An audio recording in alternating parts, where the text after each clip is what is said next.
Hi, I'm Lisa, and since my little daughter Brooke is sleeping, I thought I would seize this opportunity to share some information with you regarding weight management. So, just for those of you that this is the first time you've come across me, my name's Lisa. I've got a background in nutrition and psychology, and my business is I've Got Life. So this video is just to share with you when weight management is not your fault, because very often it's not your fault you're fat. And I'm sorry to say it so bluntly or to be controversial, but sometimes we can hold on to excess weight and we're a product of our culture and our surroundings and our environment, and it's not fair to make that the individual's fault. And I'd just like to explore that with you a little bit, because it is a very controversial topic, and certainly anyone who knows me will probably be quite surprised to hear me say that. Like, what? Lisa's all about taking responsibility and encouraging people to take responsibility for their actions.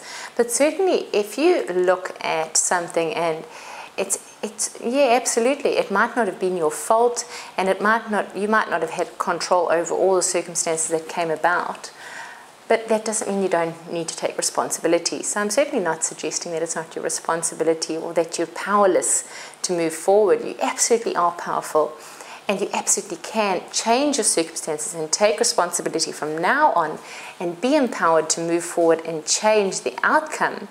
But that there are factors that might have contributed to where you are now that weren't in your control.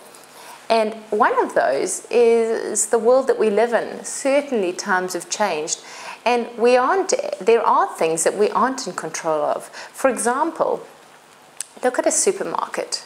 Now, we think that we walk in there and we control what we buy. And the fact is, very often you're being brainwashed. Very often everything's booby-trapped. So you think that you're in control, but they know more about you than you know about you. You walk into a supermarket, everything that is put on those shelves is done so strategically that you wouldn't even know. For example, they've thought about where to put the fresh vegetables. They've thought about where to put the meat. Very often you'll see the fresh veggies and the meat together, so that you lure into this marketplace environment that you feel like, oh yeah, it's a marketplace. I'm in this place where there's fresh fruit and fresh vegetables and fresh meat, and I know that I'm going to get what I need. So you walk into a supermarket believing that this place is where you're going to get nourished. So we eagerly walk into a supermarket, our defenses are down, our guards down, and we go in to shop. Now what's interesting is that because it's such a huge industry, there's been a lot of money that's being invested into studying shopping behavior. And one of the interesting things is they've watched where people's eye level goes when they're shopping. And so they have sold merchandise space based on this research. So your behavior has been analyzed to see how you shop instinctively and how you naturally go about your business of shopping. And then they have put things in your way. So you think you're following your instincts and your intuition, and you are, and in your instincts and intuition, which have performed and kept you alive and kept us as a species alive for centuries and centuries, have now been played with and interfered with, so that they no longer necessarily have your best interests at heart, and they no longer necessarily keep you alive or sustain life for you. So for example, in the wild or in nature, if there was an abundance of something, it might mean it's in season. So for example, if there were lots of oranges, it might mean that oranges are in season. And if you see an abundance of color of orange in the trees, it might mean, oh wow, it's mango or orange season. And you would know instinctively that that would be the thing that you should be eating, and you would eat an abundance of it. However, you go into a supermarket, you might walk down an aisle, and there is an abundance of chips or crisps or biscuits. So it doesn't mean that chips or biscuits are in season, but your body you might naturally be inclined to pop one or two of those in your shopping cart or trolley and not think twice about it. And because you're just doing this subconsciously or unconsciously and on autopilot.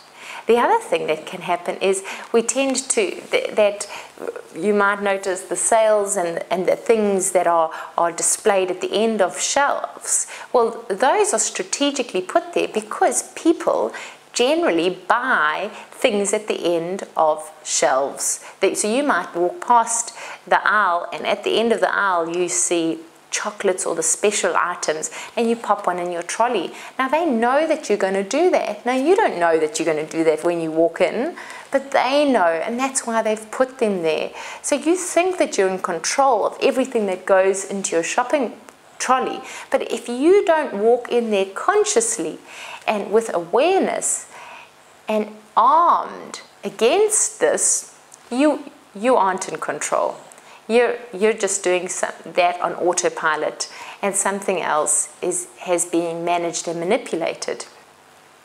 So it's just the trick around that and taking back responsibility, and the empowerment of that is this knowledge. Is if you know, wow, I need to be shopping with awareness because otherwise I can fall into a trap here.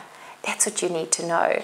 And then you can take back responsibility of what goes into your shopping cart. So I do have a PDF that I share with you about how to survive the shopping trap, and then there's great strategies and tips and tricks that you can use to avoid being tricked or losing control of what goes in your shopping basket or your shopping trolley. So I just wanted to share that one very important message with you. Now, there are other times when it might not be your fault, and one of those can be programming. So typically when you're a child, there's been research done that parents who have their attitude to weight and food will determine whether their children are obese or not. So your parents' attitude determines whether you have a weight problem or not when you're a child. So can you really be held responsible for your weight when you're a child?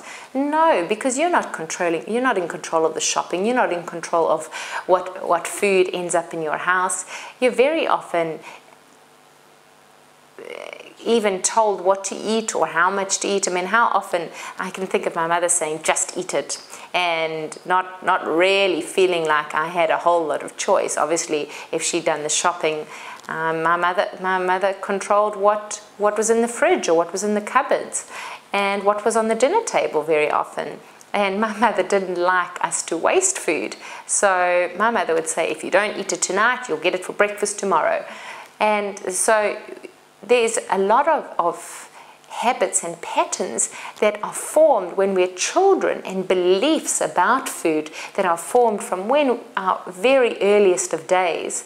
So those programs that you've got running were set in place long before you had conscious control or conscious filters about whether you actually wanted those programs to be set or whether you wanted those beliefs or not. So again, what can you do about it? Well, there is an opportunity now to take responsibility for those, and certainly there's an opportunity to reprogram some of those. So the first step is increasing your awareness, just becoming aware or getting curious about what your existing patterns or beliefs about food are, and whether any of them are still serving you, because some of them will be really useful and you want to hold on to them, but some of them won't be serving you anymore. There might have been a time when they were essential or useful, but certainly that time might have passed.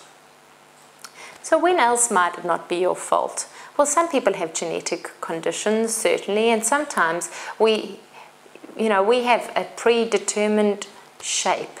Now, just because genetically there might be a tendency towards being obese or being bigger as a family, that doesn't mean that you will be.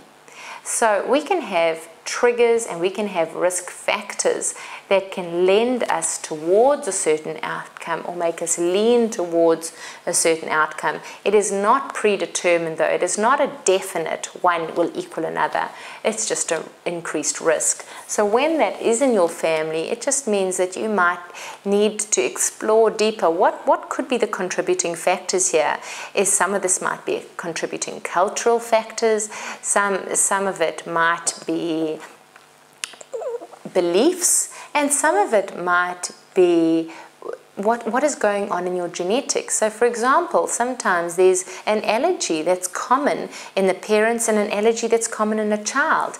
Now, allergies absolutely contribute to weight problems because your body will have an inflammatory response very often. So sometimes when I've removed an allergy or food intolerance from a client, they've straight away lost 3 to 4 kgs within a couple of weeks. And that's just the inflammation and water has been released. So very often isolating an allergy can be an important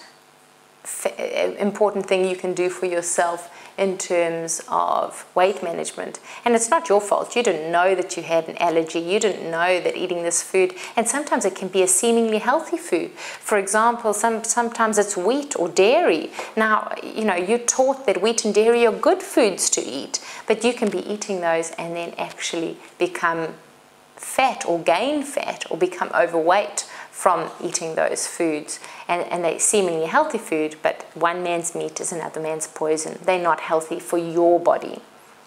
So as you can see, there are times when it might not be your fault that you have gained excess weight and you didn't realize, or you felt powerless to stop it, or it just seemed to climb onto you no matter what you do.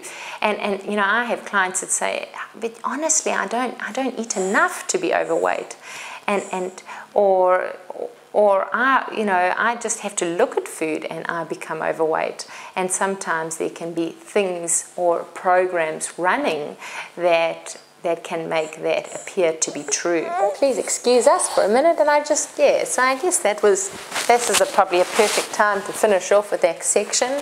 There are times when it might not have been your fault, but you can still take responsibility and take back the power, and there is certainly stuff you can do about it.